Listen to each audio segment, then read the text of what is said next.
రైతులను మోసం చేసినందుకు చీటింగ్ కేసు పెట్టాలి. తప్పకుండా ఆ పని కూడా రైతులు చేస్తారని నేను అనుకుంటా ఉన్నా. ఇంకొక మాట కూడా నేను చెప్తా ఉన్నా. ముఖ్యమంత్రి గారు నిన్న చూస్తూ ఉంటే, ఆయన మాటలు చూస్తూ ఉంటే నిజంగా ఆ ఫ్రస్ట్రేషన్ ఏందో కానీ ఆయన మాట్లాడే మాటలు, ఒకటేమో బాక్రానంగల్ ఇక్కడ ఉందంటాడు, ఇంకోటేమో గూగుల్ విప్రో CEO సత్యా నాదెల్లా అంటాడు, తర్వాత ఇంకా చాలా ఉన్నాయి ఆయన మాటలు వింటూ ఉంటే. నాకైతే ఆయన మానసిక సంతులనం మీద అనుమానం ఉంది. ఆయన కుటుంబ సభ్యులకు కూడా నేను విజ్ఞప్తి చేస్తూ ఉన్నా, ఆలోచించుకోండి. ఏదో అయినట్టుంది పాపం, దయచేసి చూపెట్టండి. ఎందుకంటే రాష్ట్ర భవిష్యత్తుకు ప్రమాదం. పిచ్చోడి చేతిలో రాయిలాగా రాష్ట్రం మారితే రాష్ట్రానికి ప్రమాదం.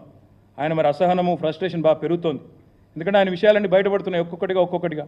బావమరిదికి అమృత్ కాంట్రాక్ట్ ఇచ్చిన విషయం బయటపడ్డది, తమ్ముడితో MOU చేసుకున్న విషయం అమెరికాలో బయటపడ్డది. ఇంకా ఒక్కొక్కటిగా చాలా బయటకు వస్తున్నాయి. కాబట్టి తిట్లు, బూతులు, అవాకులు, చెవాకులు, ఫ్రస్ట్రేషన్లో బీపీ పెంచుకున్న అరచడాలు